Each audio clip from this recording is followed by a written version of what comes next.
All right, and welcome back to another episode of Seminoles Sideline 365. I'm once again your host, KB, and not alongside me is the old man as he is still traveling. As you can tell, I'm trying to do everything myself and having articles pulled up. I'm reading and getting everything done, but we're here, we're live, and it's Thursday night, and the spring game is ahead of us. So thanks again. If you're joining us live, thanks for being here. If you're not, if you're watching on demand, thanks for watching as always. And we're getting excited. Tonight, we're pumping up ourselves for Saturday evening's spring showcase, which is just a couple days away if you're watching this on Thursday, or if you're watching this right before the game. Hopefully we give you some information or some discussion points to think about as you're going through the game. But once again, if you're new to the channel, we appreciate you being here. Like the video, subscribe, share it with your friends. We'd like to give some honest feedback and some questions and bring about thought-provoking things when we're talking about Florida State. So we appreciate you coming by and being here. Jody, Potter, go Noles, absolutely. So before we kick off tonight's conversation, we dive into the spring game conversation. I thought it made sense to go through some breaking news that's coming across here, and that's one of the articles I actually just had up. Just over here. So Noles Game Day, which is a great publication. I reference them for a lot of the news because I'm not in Florida State media, so I'm not breaking news and stuff like that. But they had a great article here, breaking down the latest, a commitment and a decommitment, if you haven't heard already. So Florida State just had the decommitment of one of their longest standing recruits, and I'm going to bring that up right here, Jordan Pride. So Pride was one of their I think next to Cam Davis, he was one of their longest standing recruits on the board. He had been with them for over a year plus. And he was a top, I think, 200 player in the country. He had moved on from IMG Academy to a new high school. And then he had basically kind of started backing off in terms of his visiting schedule. And he had started trending more towards Florida. And he announced his decommitment the other day. But this kind of lines up with Florida State's strategy. They started to actually recruit more and more safeties and more defensive backs. So this kind of decommitment wasn't totally a surprise. But when you lose a kid of his caliber, it does sting. And this is why I tweeted out earlier, I kind of hate the recruiting era nowadays, and I don't get really wrapped up into it. I mean, it's always relevant to talk about it. But at the end of the day, kids are going to decommit. Kids are going to commit. And they come and go. And that's why when we look at the next article here, it kind of loops right into the next thing is that Florida State just came to commitment just a couple minutes ago. And that commitment I'm going to pull up here is actually a great one. So we just got a commitment from, here he is, another receiver. It's from South Florida. And his name is it literally just got announced. So they got the commitment from what's his name, McCoy. So he's another receiver from out of South Florida. I think Miami Catholic, I believe he's from. So another kid, Ron Dugans.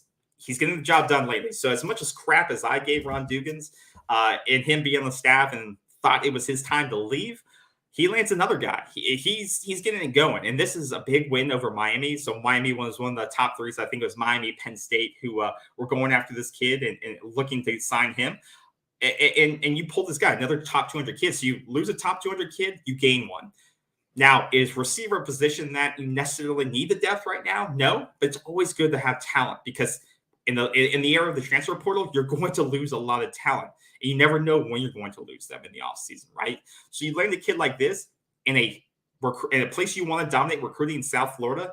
This is a great get. Something we've harped on time and time again. We need to start winning the in-state battles. We need to start winning back our own state, not letting the Clemsons, the Bamas, these major schools coming into the state and taking the best talent. So being able to retain a guy, and especially a guy from South Florida, a top 200 kid, I think is a huge win, and a huge win for Coach Dugans on the recruiting trail. So a great win for Florida State, Great win for Coach Norvell and a great win for the entire staff. So congrats on that. Check out the article. Like I said, he's going to line up alongside, TJ Abrams and Camden Fryer, who people are very excited about. Once again, these kids have to sign, but if you've signed this, you're going to have a very good receiver class going along with Luke, who's your other quarterback commit, who people are very, very excited about. So check that article out on Noles Game Day. This just got announced within the last 15 minutes or so. So another great article by them. And you lose one, you gain one. Some other things that I think it's worth bringing up before we dive into it, or actually, let's go right into it. We announced the decommitment. We announced the commitment. I think those are all relevant. And tonight, what we're going to talk about in terms of the spring showcase is what are the things that we should look for. What did we learn last year, right? In watching the 2022 spring game, it's hard, in my opinion, to really know what to look for because you never know what scenarios Mike Norvell and staff or any college program, what scenarios they're going to allow to play out. You have these, celebrity coaches. Florida State's got alumni coming in for the game, which I think is great. Jermaine Johnson's going to be there. You've got some all-star, former all-stars going to be on the sidelines and helping to coach the teams. It's supposed to be a good time, right? It's serious, but it's also supposed to be a good time. The end of spring ball and a celebration of their work, and they actually get to put the pads on and do some real game scenarios. But what are we trying to get out of tomorrow? And who are you going to be looking for? You want to see some of these new guys, whether they be freshmen or transfers, stand out. And I think this is our first time, probably the first and almost last time we're going to see them in a game time scenario before the LSU game. So that's what most people are looking for, and that's why we tune in at 4:00 on a Saturday, is to see, can these guys play? Because even in a practice scenario like this. The only thing I remember from last year's game, and maybe you guys remember watching this last year, but the thing I remember from last year's game is how much Trey Benson stood out to me. And all the hype around Trey Benson was, well, he's a guy that had potential, but he's coming off that knee injuries, multiple knee injuries. Can he come back? Can he be what he was? Is he going to have the explosiveness? Well, I knew after that game that kid could play. He was breaking tackles. I think he had 77 yards and 8 or 9 carries. That was a guy, like we talked about, is going to be a freshman, a newcomer that stands out in limited game time in the spring showcase. That stands out. And Trey Benson was a perfect example of a newcomer who stood out clearly and could be an immediate difference maker. And then you saw what happened last season. That is purely what I remember from last year. But then there was other things that people who stood out last year who didn't really make a difference on the field as well last year. So you had Sam McCall, who got an interception in last year's spring game. We know what happened to him. You also had, I believe, I'm trying to think back. What were the other things that happened last year? But yeah, it was Sam McCall having some, he had some big plays last year, and then that didn't really turn out to be anything. So you have to take the performances with a grain of salt. But I think with the skill position players, that's where you can really take some key takeaways, right? The quarterbacks, the backup quarterback positions, actually the passing game in the whole last year was very shaky. I think every quarterback threw an interception. It was really only the running game that got anything done. And when we look back to the season, the running game was extremely efficient last year. And I think that still surprised a lot of people, right? That you had that multiple, three-headed monster in the running back game of Ward, Toafili, Benson, multiple guys. You were super deep that it made Ward leave and go look for a starting position, right? But then on the defensive end, you had Sam McCall and Amari Gaynor make plays last year. And neither of those guys had significant impact last year. I would say significant impact. And neither of those guys are on the team anymore. They transferred out. So that's why I think it's a lot easier to evaluate the offensive position in these games than it is the defensive position. Because sometimes they have to hold back too. But when we think back too, on the defensive side, sometimes you can see the pressure that defensive line is able to put on the offensive line and vice versa. Because last year, Jared Verse stood out as well. He was able to get 2 pressures, 2 would-be sacks. Obviously they're protecting the running back or the quarterback position. It's going to be no contact for the most part. But Jared Verse, I believe, he was credited with 2 sacks in the spring game. And when he was healthy last year, he was, when he wasn't double teamed too, he was a menace. And that's why he was projected as a number 1 pick or a first round pick this year. And we're lucky to have him coming back. So I think that seeing what these edge players can do against a very veteran-led offensive line and what these new pieces on the offensive line can do. So let's dive right into it right now and start talking about who we should be looking at for this year's game. I'm going to pull up the depth chart because I think that's important to look at, and then we'll look at different players that maybe we should be focusing on here. So let me share this right here, and we'll go right into it. So guys that I want to start on the offensive side of the ball because I think that's important. That's where I'm going to spend a lot of my time looking at tomorrow or on Saturday. Player I want to see that can stand out, and he's actually, well, two players on the wide receiver position. I want to see Winston Wright. How healthy is he? What does his movement look like? Does he look stiff? Does he look loose? He's still battling back from that car injury, that car accident he suffered. That was a major injury. He was very close to not even coming back. And, that could have been a life-altering injury, and he's worked his butt off to come back. And he's still, even after Saturday, he's going to have, 5 months. 5 months to continue to build back. But I want to see, A, how much they do plan to use him, and B, how does he look so far? How far has he come back up to this point, right? How loose does he look? So it'll be interesting to see how they use him, first of all, because now you have no Mycah Pittman. He's out at least through LSU, if not longer, probably longer. But how does Winston Wright look, and how they plan to utilize him? The second thing is, the other receiver I want to see is Rodarius Jacobs. I've heard nothing, when I've read these articles. Rodarius Jacobs, they say, is the freshman impact player among anybody on the offensive side of the ball. They say that kid is a speedster and he can play right away. Even I think over Hakeem Williams, right? I think Hakeem Williams is probably going to be something. I think Rodarius Jacobs has definitely surprised. Maybe not surprised people, but Hakeem had more of the stars, right? I want to see between Hakeem Williams and Jacobs, which one is utilized more in the impact they can have on tomorrow's game. Now, with that, we have to keep in mind, quarterbacks are going to be a little bit protected. They may not stand the pocket as long, So obviously the passing game is going to be probably a little bit more vanilla. You're not going to be able to see that. But one of those three guys is going to stand out, I believe, tomorrow. Hakeem Williams, or I keep saying tomorrow, Saturday. Jacobs, Williams, or Winston Wright. I want to see which of those three guys is going to step up because this is an incredibly deep room. But as we said previously on this podcast, it's deep, but it needs a leader. And we know one of those leaders is Johnny Wilson, right? He needs to get a little bit more consistent to get 1,000 yards and be that true number one. But he's shown he can play, right? And he's still developing, but he's shown he can play. But when you lose Mycah Pittman on this roster right here, he's gone for now and for the foreseeable future. Which of these guys, Darian, Winston, Jakai, who's stepping up? Because there is room for a number 2 on this team. And that depth chart is very fluid right now. So I want to see between Williamson, Winston, and Jacobs, which of those guys stands out to us on Saturday. I believe one of them will. At least one of them will. And I hope it's 2 of the freshmen. I really do. I hope it's Williams and Jacobs that they just light it up. I also want to see what Tate looks like. And for all the hype that's been coming out of spring ball, I do really want to see what Brock Glenn looks like. I believe you're going to see a lot of Brock Glenn on Saturday.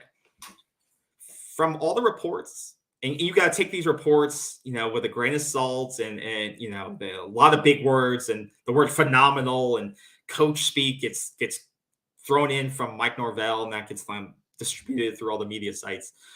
But Brock Glenn, from everything you read about him and see him and limited game tape or limited practice tape, stuff like that, the guy carries himself like a quarterback, right? Like he's ready to play already. And by no means do we want him to play already because we have our guy, and if Jordan Travis goes down, this is not a 10-win team anymore. But Brock Glenn, I want to see him, and I want to see how close he is to being ready, because I believe that he, from what I've read, looks like the guy that could be the number 2 guy or the number 1 guy next year. I'm not sold on AJ Duffy yet, and that opinion comes with nothing, no credibility, nothing like that. It's just from what I've seen and what I feel. That's just a feeling. Same with Tate. I think Tate won us the Louisville game single-handedly. I almost turned off that game when Jordan Travis went down. Tate won us that game. I still want to see more from Tate. I want to see Tate on Saturday take command when he's in the game and lead the drive. I want to just see that consistency now. He's been in the program, 3 years now, reps after rep. He should be able to come in with a deeper pool of players, right? He's not having to deal with walk-ons on the scout team. He should be able to come in with the receivers he has, because this is, like I said, a deep receiver room. So he's going to have a squad to throw to when he comes into the scrimmage. He should be able to come in and lead a drive. O-line is deep. Receivers are deep. He needs to be able to command this offense, and he should be able to show that on Saturday. That's what I want to see from Tate. No interceptions, no dumb throws, no ducks over the middle. Command the offense, Tate. Audible if the play's not there. I want to see that command. And I want to see if AJ can do the same thing. But I'm excited to see what Brock has to bring, because I believe I don't know. I don't know. I just something about him shows me more confidence than the other guys. I don't know why that is. The third thing is the running back room. Once again, another super, super deep room. We know Trey Benson's the 1A, if you want to say, I think he's the true number 1. He needs to have 20 carries a game. But who is going to be his complement with Ward gone? I don't think Hornsworth told Philly is that guy, personally. But from what everything's been shown, he's bulked up. He's continued to bulk up. If he bulks up and he continues to have that speed element to him, okay, maybe it's him. I want to see that on Saturday. I want to see if he's gotten bigger, if he's added to his frame. Can he take a hit and move? Is he still shifty? Can he still catch the ball? Because if he's still shifty and he can still catch the ball like he does, and he's got some guys where he can break a tackle or two, you got a legit weapon there. But I'm excited to see Rodney Hill and Keziah Holmes. I want to see either Rodney Hill or Keziah Holmes break out like Trey Benson did last year. I want to see one of those two guys, or maybe it's Sam Singleton, right? Maybe he breaks out. One of those 3 guys, I want to break out on the screen like Trey Benson did last year. And I believe somebody will. But that's what I want to see. I want to see a guy take over the game, break multiple tackles, get 70-plus yards on on few carries, be extremely efficient, but stand out on the screen. Because that's what somebody should be able to do. Veteran offensive line, you know what the game plan is. Great people in front of you who are going to be able to block for you. Talented tight ends. So one of those players should be able to step up and make the most of their opportunity there. And I believe they will get touches to do so, right? So I hope, honestly, Trey Benson doesn't even play that much. Trey Benson should get 5 carries and he's out. There's no sense putting him in harm's way. You know what you have in him. Let Rodney Hill, Keziah, Sam Singleton, the freshman, CJ, let those 4 or 5 guys rotate and see who stands out, and let them compete for that 1B or 1C running back slot, because that's what you need to see on Saturday. That's what I want to see. Don't let Trey and Jordan Travis, those guys should be in 5 snaps of the game, in my opinion. Fans are going to hate that, but they shouldn't be playing, in my opinion. Same with Johnny Wilson. No risk, no reason to risk an injury to Johnny Wilson. Then the 4th position group is the tight ends. You've overhauled your tight end group from last year. Totally overhauled it. Cam McGowan's gone. Great leader of the team. Great ambassador for the program. Just had a skill ceiling, a playmaking skill ceiling for Florida State. I mean, it's just, it is what it is. Great person, but he was limited in his playmaking ability. Now you've got your guys. You've got your playmakers. How does Florida State use them on Saturday? I think you know what you have with Jaheim Bell. I want to see how vanilla is the playbook going to be on Saturday. But how do they slot him out? Do they make him go inside? Do they slot him out wide? Do they put him in an H-back role? I'm kind of curious to see how many different looks they'll see. Maybe they want to put that on tape too. Maybe they want to rotate Jaheim around the field so that other teams have to game plan for that, right? Or maybe they don't. And maybe they want to save that for against LSU and not have it on tape. But I'm curious to see how they'll utilize Jaheim and see how he stands out on tape. Same thing with Marlowe. Marlowe's making he's taking a huge step up in talent. I'm more curious to see how he is, because I think for most people, I mean, there's very limited public tape on this kid, right? He's coming from, Morlock. I'm sorry, excuse me, Kyle, for mispronouncing your name. I apologize for that. But this is a big 6'7", 250. He's making a big step up in talent. How does he adjust to the speed when we see him now live on TV? I don't know if anyone's been able to see more than 45 seconds of game tape on this guy on YouTube. But I want to see how he competes against a very talented secondary of Florida State. Just even in an intermediate scrimmage like this. Probably going to have the number 2, number 3 quarterbacks throwing to him, given that.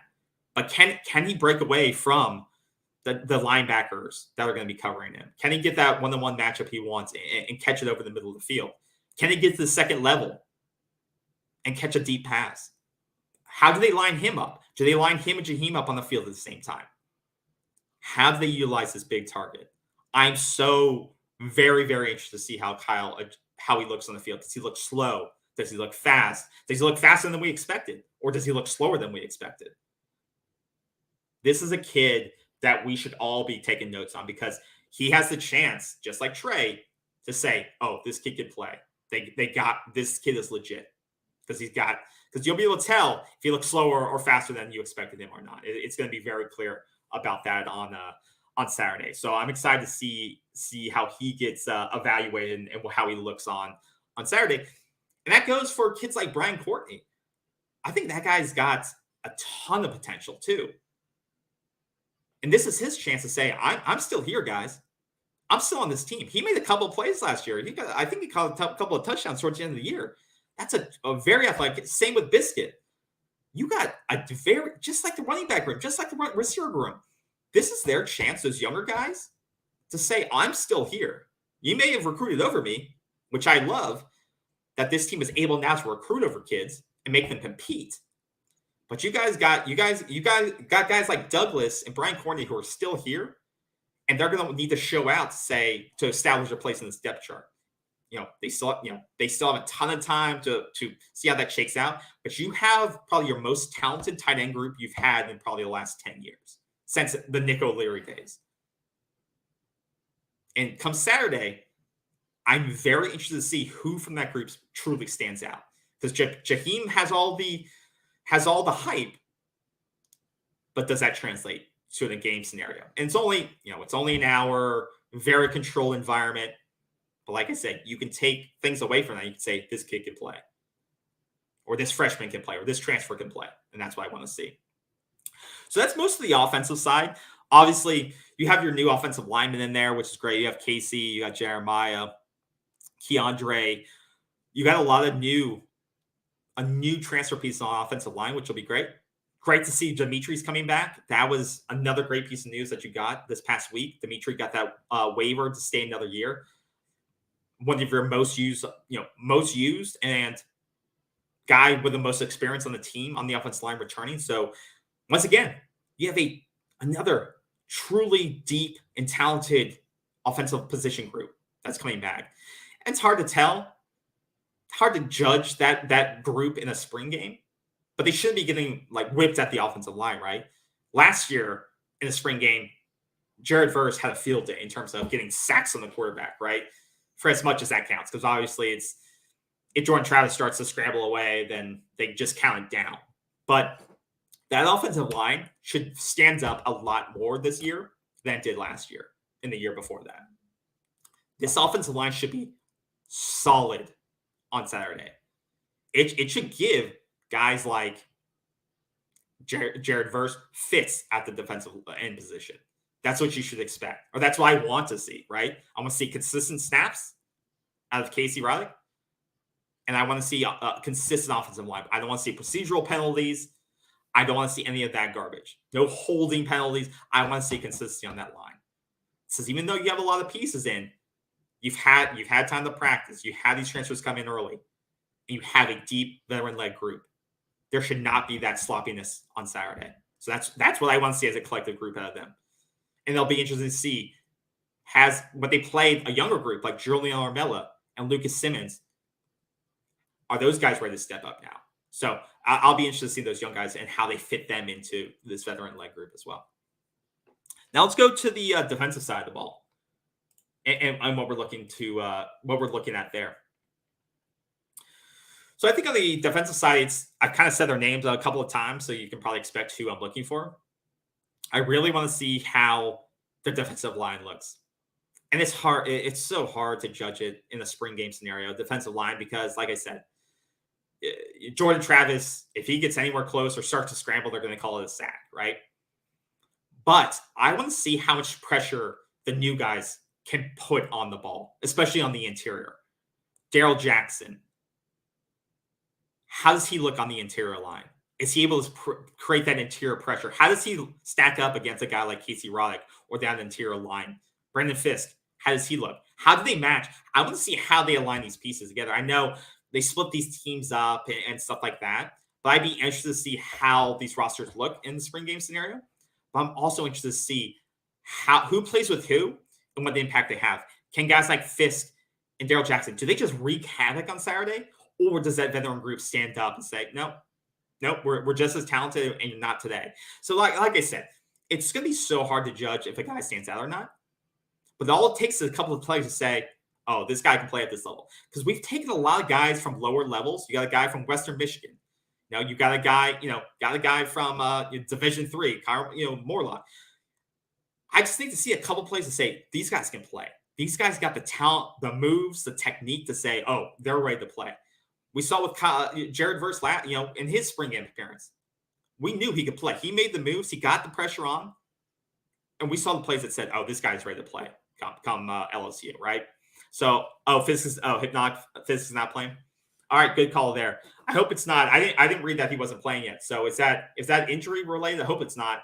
Hope it's just precautionary stuff. But that'll be disappointing. But that'll give hopefully guys like some of the younger guys like we'll see Darrell Jackson play. And maybe guys like we'll rotate in for that. So good look there. Hypnotic. Florida looks like garbage right now. Well, that also tells you one thing too. Florida having their spring game on Thursday is kind of telling. Florida State got the primetime spring game slot. Think about that. Florida's hosting theirs on Thursday. Miami's on Friday in a soccer stadium that holds 18,000 people. And then Florida State gets primetime Saturday at 4 p.m. If that doesn't tell you that what the pecking order is in the state of Florida right now, nothing else will. Because Florida State said, we're having ours on Saturday, and you all figure out what else you guys want to do. They basically control the recruiting weekend then. Because everyone else had to scramble because they didn't want to compete and have kids choose that Saturday weekend because they knew they would lose out to Florida State. So that really tells you that Florida State controls the weekend and controls kind of the momentum right now in terms of the state, in my opinion. Having your spring game on a Thursday is just saying, no, well, we definitely can't compete with having the hours at 1 p.m. on a Saturday because kids are going to choose other schools over us. So I think that's pretty sad.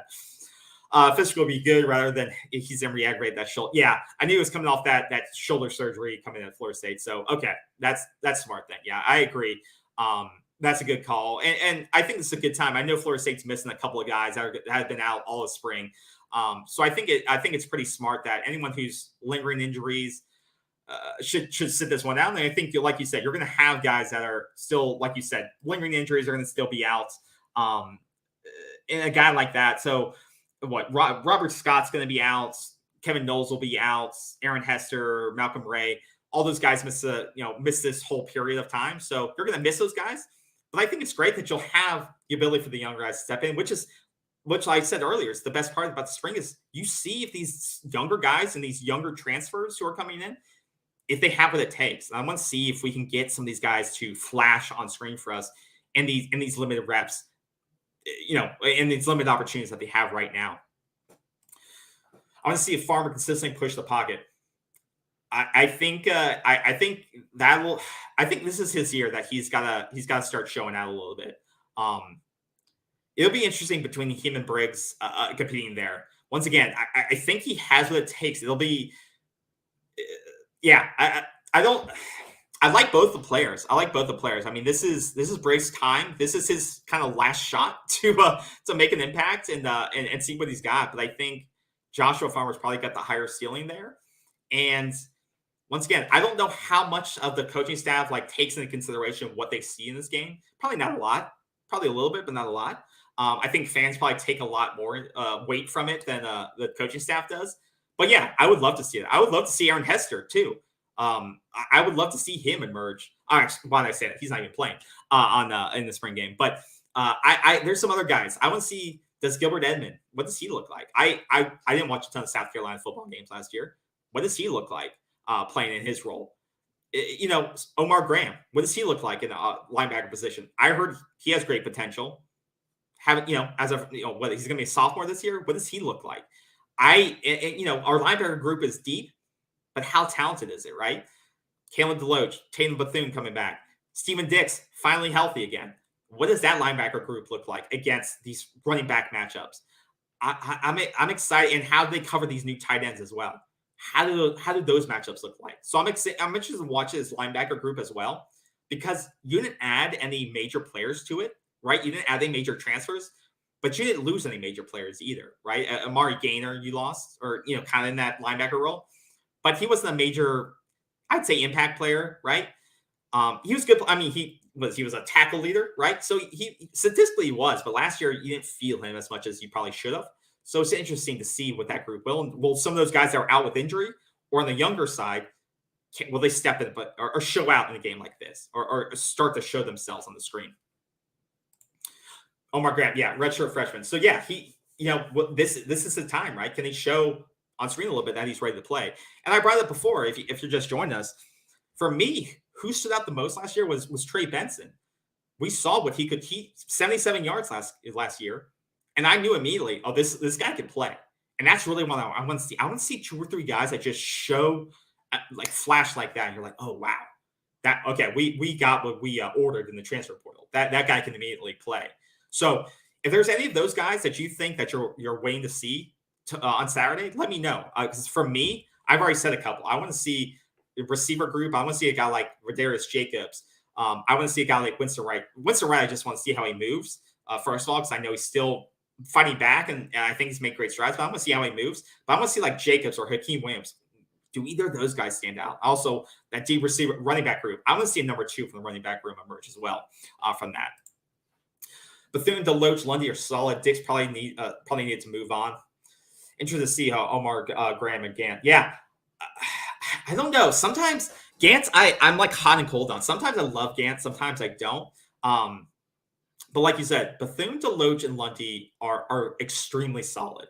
They're not the elite guys, but they do their job well enough, right? They're going to blow some plays, but they're going to do their job 85% of the time, I would say, right? But they're not your elite players. But like you said, you have very good players in that position. I think you're looking, and well, that goes up to the next thing. How much run does a guy like Blake Nicholson get on Saturday? How much playing time do you think he gets?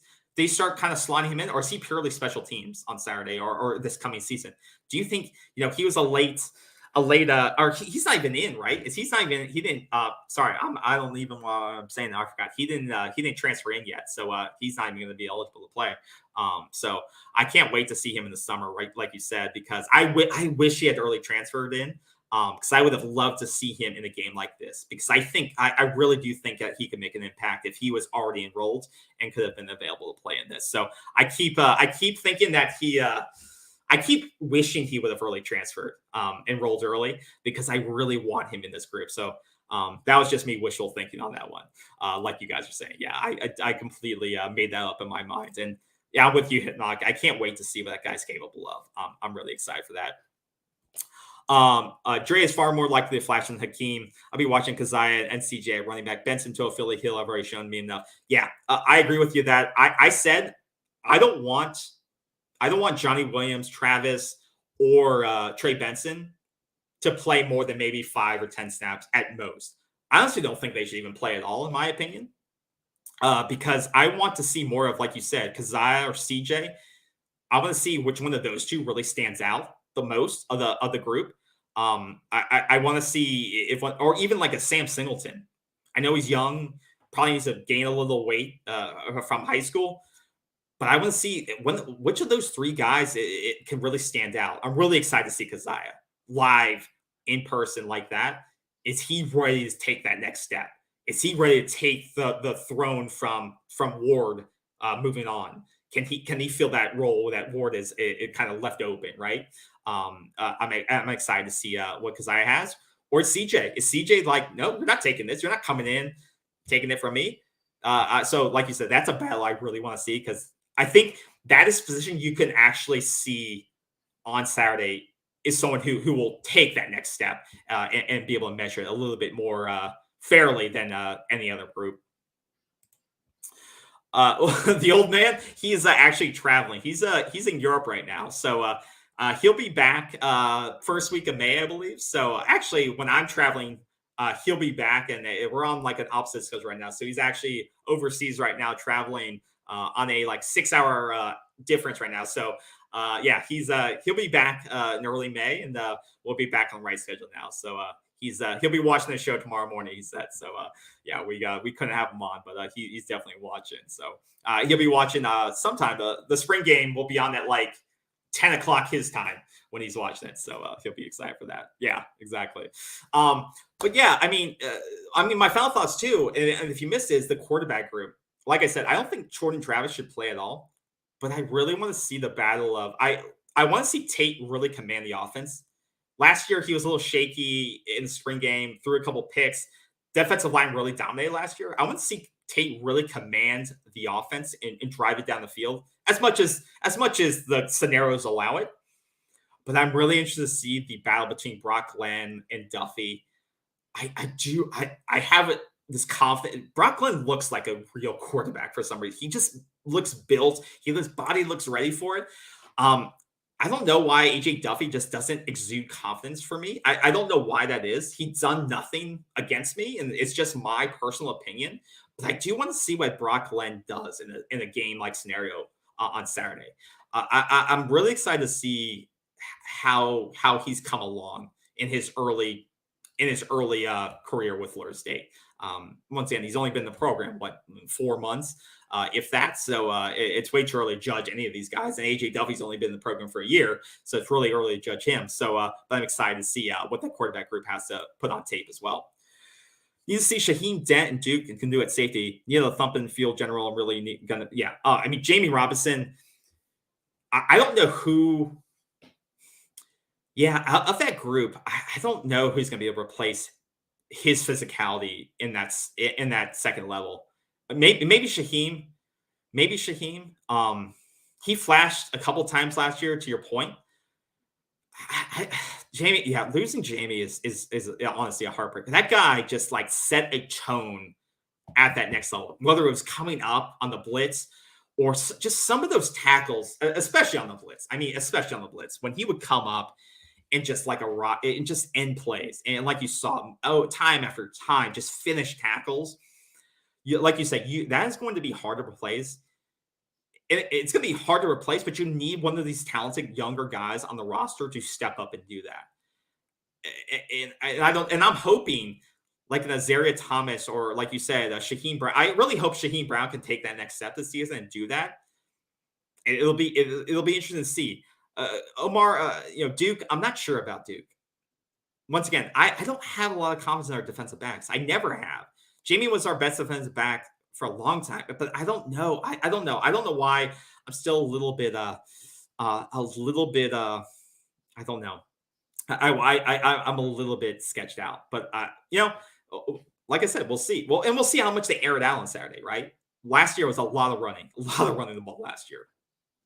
Taylor looks disenchanted, and you're right. Glenn already looks sharper and more dialed than Duffy. Yeah, like I said, it's just a looks thing to me. It's all a personal opinion. I have no insider intel. I don't know the guys. It's all a personal opinion to me. But his body looks ready. He looks developed. He looks, like you said, laser focused. All the video, he just looks the role for some reason. And Tate, I don't know Tate. Like I said, he looks the same way to me. I get the same feeling from him as Duffy. Like, I don't know. It just sometimes certain players just exude the role when they're on the field, right? Like Winston had that, exuded something. I don't know. It's just a feeling to me. But maybe I'll be proven wrong. Like I said, I'm just excited to see the battle on Saturday to see where it goes. Need Travis?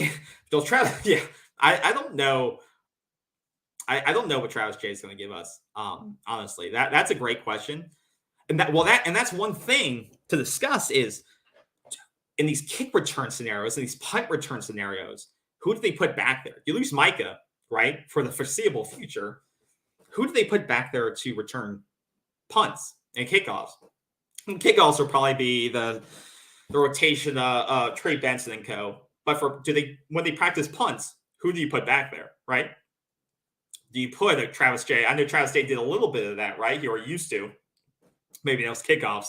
But who are you going to put back there to return punts? Right? Do you maybe try Winston Wright? I wouldn't want to put his body back through that so quickly. But I'm interested if they'll do punt return scenarios.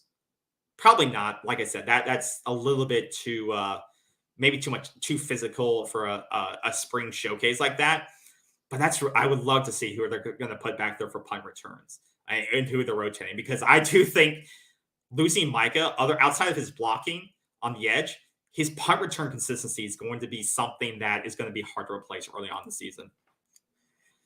I'm super doubtful about Jay. We haven't heard much from practice reports. Yeah, once again, kind of an interesting guy that didn't leave in the offseason and stuck around.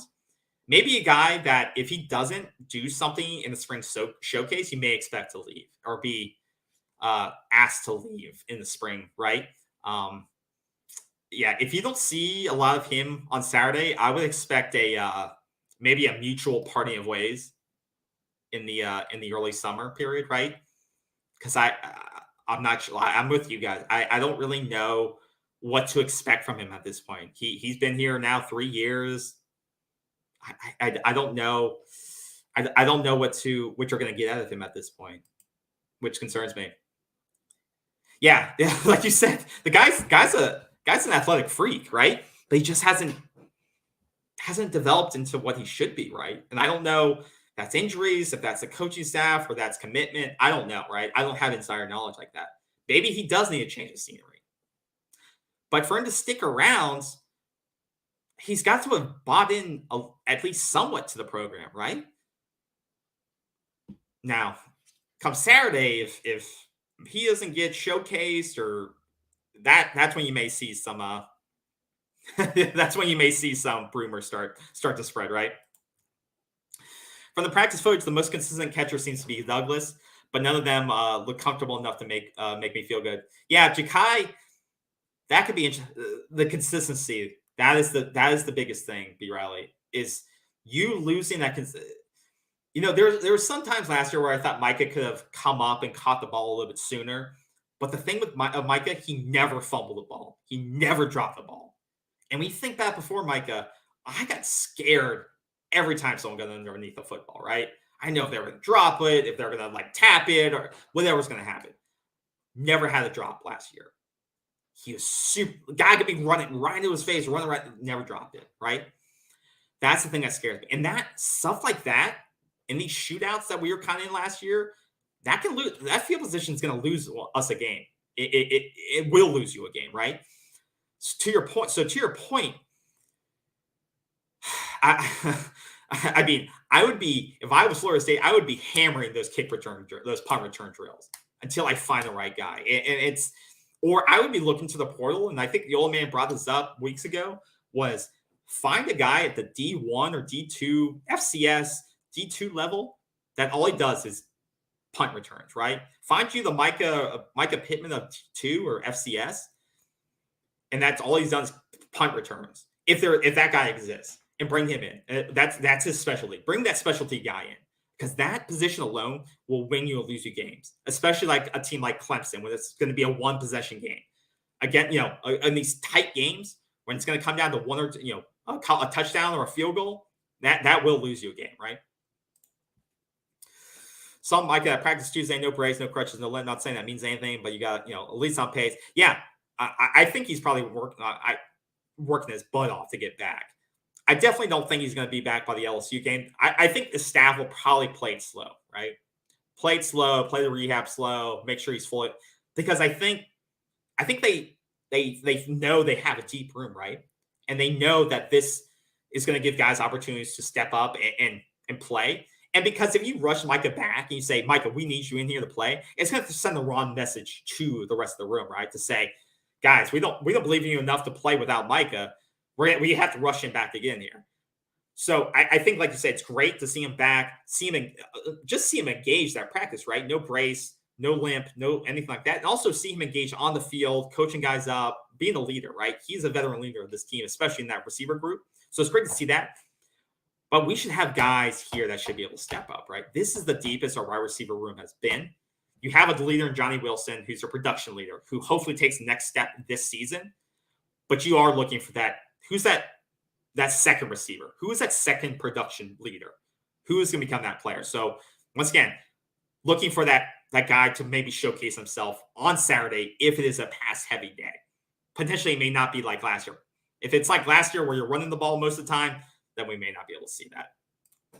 Hey, what's going on, Damien? Great to see you, man. Great to see you. Hope you'll enjoy the game on Saturday as well, like we're discussing here today.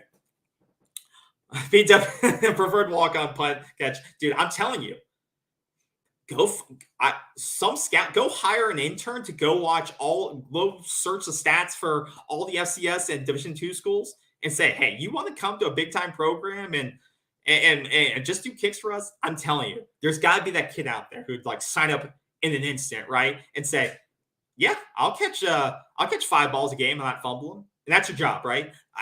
It's got to exist. It's got to exist. And hey, we'll hook you up with a Toyota from Toyota of Tallahassee. That we'll hook you up with a $50K NIL deal to come. That's all you got to do. It would be the easiest sell of all time, even for a walk-on. Even no walk, just give him a walk-on stats and give him that NIL deal for Toyota of Tallahassee. Let's do that. Second best catch on the team is going to be either Bell. I do think, that was the thing I discussed earlier. I want to see if from that group too, I want to see if Kyle Morlock, how he looks in real-time speed. So I don't think more than 90 seconds of his tape exists on the internet. I mean, I haven't looked that hard, but I don't know if more than 90 seconds of his game tape exists on the internet, widely available. So I want to see how either does he look faster than expected or slower than expected, and how does he look amongst getting separation? How do his hands look in real-time speed against actual D1 talent? So I'm excited to see what he looks like.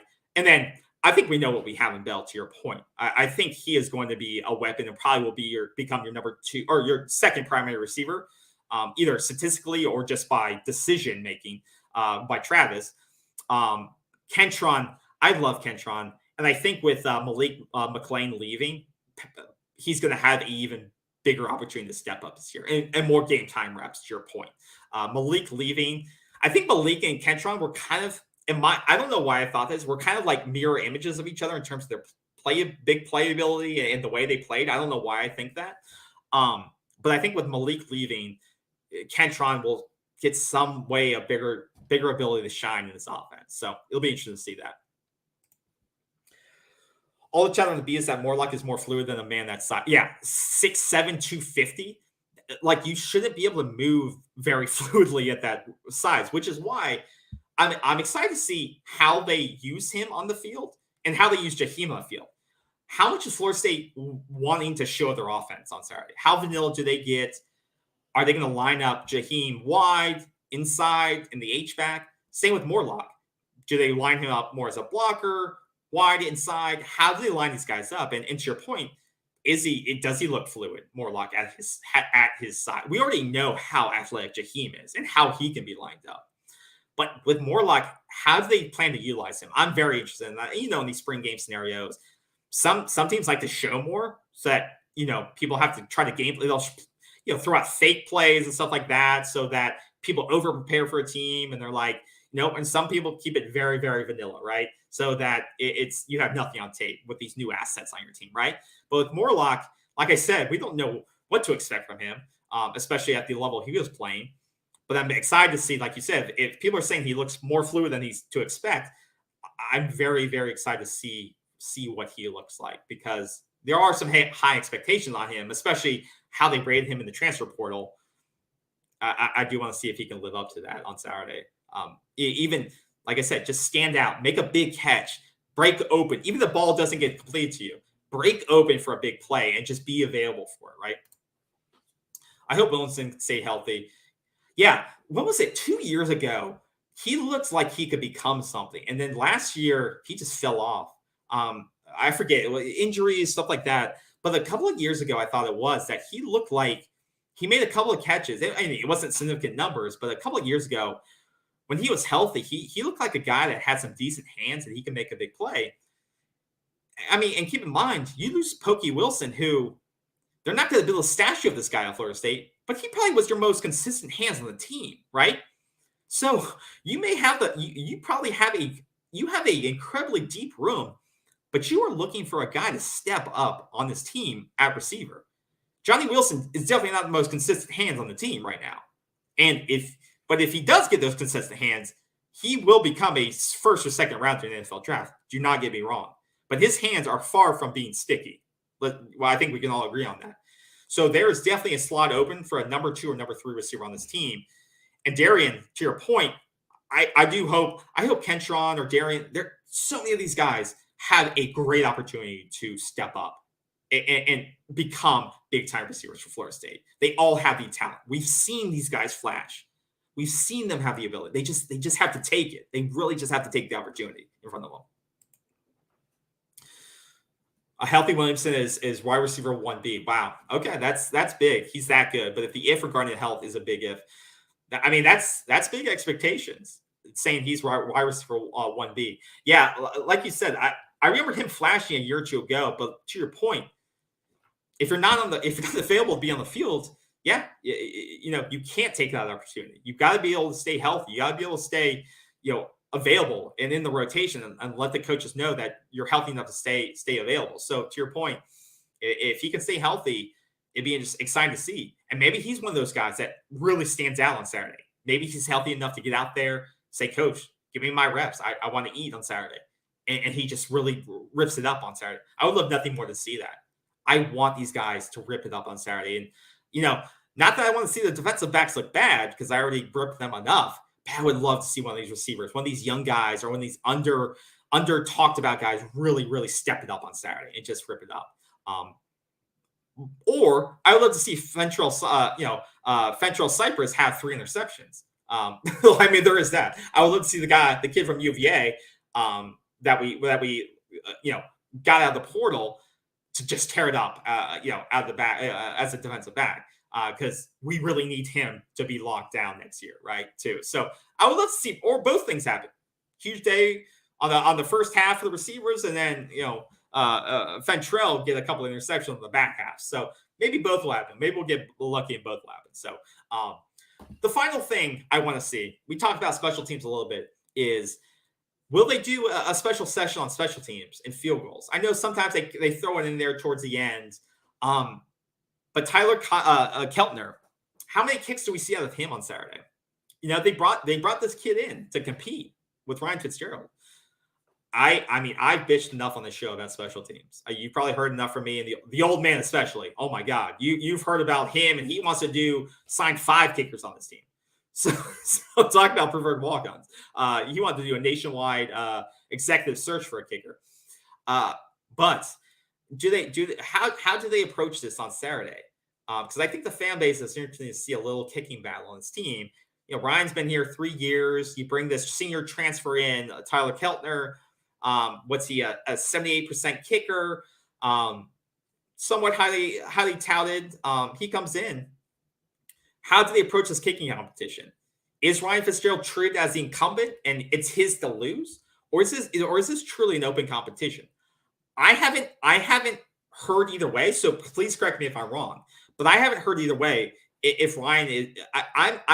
I'm just treating this as Ryan is the incumbent, and it's Tyler, and it's his to lose so far. But tell me if you've heard differently. If it's, I would hope it's an open competition, but I have not heard it approached that way, right? So I'll be interested to see how they approach special teams in the kicking game on Saturday. Because once again, we talked about the punt return and kickoffs being a game changer if you fumble that, and how missing Mycah Pittman and not having a replacement for him could lose you a game. Hell, field goal kicking lost those games last year because you were afraid to put Ryan on the field in that middle stretch of the year, right? It's Clemson, Wake Forest. I mean, it changed the way you played the game last year in the middle part of that year. So I'll be very interested to see how they approach this on Saturday. Kicking definitely is a mixed bag. Definitely is a mixed bag. But to their credit, they went out and got a kid to compete. So I give Mike Norvell and crew credit for that. So those are my big focus points for this weekend. A lot of different groups that you can look at. Like I pointed out here earlier tonight on the offensive side. Like I said, you got the receiver group, you got the running back group, even the quarterback group. Who's going to emerge as the backup quarterback? I don't think it's Tate's necessarily. He looks to be the primary backup, but maybe Brock Glenn, AJ Duffy steps up and they really shine out. But I think between the running backs and receivers and tight ends, you got a fun group to watch there. And we talked about on the defensive side, how the defensive end looks, how do these new transfers look, the ones that are available. Does Lamont Green Jr. play at all on the defensive end? Do we see him, Brian Turner, get to switch it up a little bit and play on Saturday? How do they look in their young age? So I'm excited to see on Saturday how these young players look and see them shine. But I'm really excited to see on the offensive side of the ball how these new weapons look, and especially these incoming freshmen, Jacobs, Hakeem. Do any of those guys step up? So excited for Saturday. We may be doing a live reaction show post-game, so keep that in mind. We may start that around 5:30, 6 o'clock, whenever the game wraps up, do a little post-game reaction show based on how it goes. I mean, if they just run the ball for 200 yards and pass for 0, probably won't do a lot. But it may be fun to do a little post-game reaction and get your thoughts on here. So thanks, y'all, for joining us tonight. It was fun. Excited to have a little more football content available. So thanks for stopping by. Like the video, share it. And if we do a live show, join us on Saturday after the scrimmage. And we'll see you then. Have a great night. Have a great Friday tomorrow. And we'll just see you on Saturday. Take care, everyone. Have a good one. Go Noles.